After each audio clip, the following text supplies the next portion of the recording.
26 नवंबर के प्रोटेस्ट को गुजरे अब कई महीने गुजर चुके हैं और तहरीक इंसाफ पर ये दबाव बढ़ता जा रहा है, सिर्फ इमरान खान साहब की तरफ से ही नहीं बल्कि बाहर से भी, कि वो कोई प्रोटेस्ट नहीं कर रही जिसकी वजह से उसके असीर लीडरान को किसी किस्म का कोई रिलीफ नहीं मिल रहा। चुनांचे अब इवेंचुअली उसने प्रोटेस्ट तो करना ही करना है। अब 10 मुहर्रम भी गुजर गया, जो आखिरी एक उन्होंने उज़्र तराश रखा था वो भी ख़त्म हो गया। चुनांचे अब उन्हें प्रोटेस्ट तो करना ही पड़ेगा, लेकिन वो प्रोटेस्ट किस शक्ल का होगा जब हुकूमत बार बार ये धमकियां दे चुकी है। उसके तमाम वज़रा बारी बारी आकर ये बता रहे हैं मुख्तलिफ मीडिया आउटलेट्स पर कि अगर एहतजाज होगा तो हम ताकत से ही निपटेंगे। यानी वो बेशर्मी की अरूज पर पहुंचे हुए हैं। वो अब पुरअमन प्रोटेस्ट को पीटीआई का राइट ही नहीं समझते। वो समझते हैं कि जो भी हरकत पीटीआई करेगी, चाहे वो असम्बली के अंदर, पंजाब असम्बली के अंदर होने वाला प्रोटेस्ट हो या वो सड़कों पर होने वाला प्रोटेस्ट हो, हम तो उसका ताकत से ही मुकाबला करेंगे। राना सनाउल्लाह साहब जैसे आदमी, जिनके मुतल्लिक का आम तासुर यही है कि वो एक डेमोक्रेट हैं,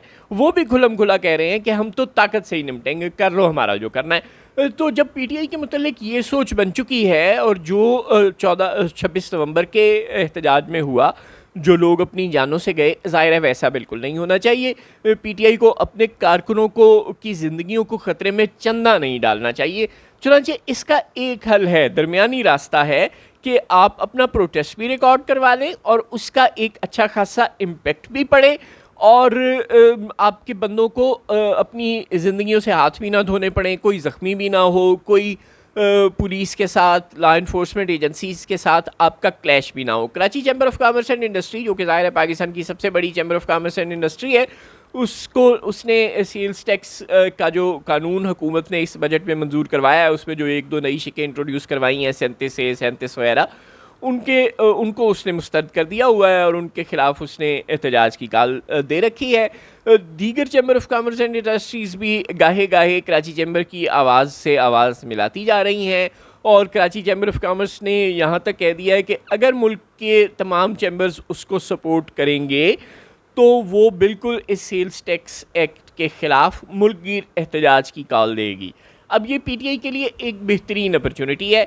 आपको इस वक्त कोई दूसरी पॉलिटिकल फोर्स ज्वाइन नहीं कर रही। मौलाना फजल रहमान को आपने अपने साथ मिलाने की कोशिश की, वो नहीं माने। महमूद अचकज़ई साहब आपके साथ हैं, ज़ाहिर है उनकी कोई से नहीं है, उनका कोई इतनी बड़े फॉलोअर्स नहीं है। बलूचिस्तान के कुछ हिस्से में शायद वो भी बहुत छोटे से हिस्से में उनके कोई फॉलोअर्स मौजूद हों, लेकिन बाकी पूरे पाकिस्तान में ज़ाहिर है उनके फॉलोअर्स नहीं हैं। तो महमूद अचकज़ई साहब आपके साथ हैं, ताजरों को आप अपने साथ मिला सकते हैं और ताजरों का ज़ाहिर है बहुत बड़ा रोल है, पाकिस्तान के हर हिस्से में ताजर मौजूद है।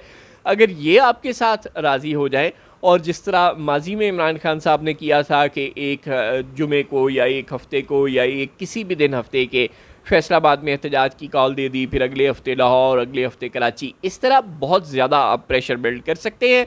ऐसी स्ट्राइक ज़ाहिर है इस वक्त जो मुल्क की इकनॉमिक सिचुएशन है, अहले कुव्वत तो बिल्कुल यही चाहते हैं कि पाकिस्तान और कोई भी मामला हो, कम से कम इकनॉमिक अनस्टेबिलिटी ना आए। तो आप एक थ्रेट के तौर पर इस स्ट्राइक की काल को अपने मुतालबात मनवाने के लिए इस्तेमाल कर सकते हैं। ताजरों के भी मुतालबात हैं, ज़ाहिर है ताजरों का ये कहना है कि ये सेल्स टैक्स इस वक्त जो कारोबारी माहौल है मुल्क में उसके लिए बिल्कुल नामुनासिब है, लिहाजा हुकूमत को इस सेल्स टैक्स को फौरी तौर पर वापस ले लेना चाहिए। ताजर अपने इस मुतालबे के साथ स्ट्राइक की काल दें और तहरीक इंसाफ अपने असीर जो लीडरान हैं, जो कारकुनान हैं, उनकी रिहाई के मुतालबे के साथ स्ट्राइक की काल देकर हुकूमत पर प्रेशर पर डाल सकती है। इस तरह एहतजाज भी हो जाएगा और कोई मार धाड़ भी नहीं होगी। पीसफुल को एग्जिस्टेंस का रास्ता ही इवेंचुअली हमें इख्तियार करना चाहिए। अपने कारकुनान की ज़िंदगियों को किसी भी सूरत एक फाशिस्ट रजीम के सामने चारे के तौर पर नहीं डालना चाहिए। एक ऐसी मोहसिन नकवी रजीम है इस वक्त पाकिस्तान में जो बदकिस्मती से प्रोटेस्टर्स पर सीधी गोलियां चलाती है। ये वहशियाना तर्ज अमल है जो 26 नवंबर को इख्तियार किया गया। इस तर्ज अमल के बाद फिर सामने प्रोटेस्ट करने के लिए आ जाना बहादुरी नहीं है, लोगों की ज़िंदगियों को ख़तरे में डालना है। देखें, लीडर तो फिर अपने अपने जो भी उनके पास कंटेनर्स होंगे, बुलेट प्रूफ गाड़ियाँ होंगी, उनमें छुप जाएंगे। लीडरों की तरफ तो कोई सीधी गोली नहीं चलाएगा, लेकिन वर्कर की तरफ सीधी गोली चलाना मोहसिन नकवी की फाशिस्ट रजीम का वतीरा बन चुका है। ये बिल्कुल वहशत है, दरिंदगी है, लेकिन अगर एक वहशी है तो हम उसके सामने आप उसको अपने कारकुनों को बिल्कुल नहीं डालना चाहिए। वो भी पाकिस्तान के आम आवाम है, लिहाजा तहरीक इंसाफ की क़यादत से गुजारिश है कि वो अपने कारकुनों पर जो है वो रहम करे और उनको इस फाशिस्ट रजीम के सामने चारे के तौर पर बिल्कुल ना फेंके। और हड़ताल का रास्ता एक आसान रास्ता है, आपका एहतजाज भी रिकॉर्ड हो जाएगा, हुकूमत पर प्रेशर भी पड़ जाएगा और लोगों की जानों को ख़तरा भी लाहक नहीं होगा।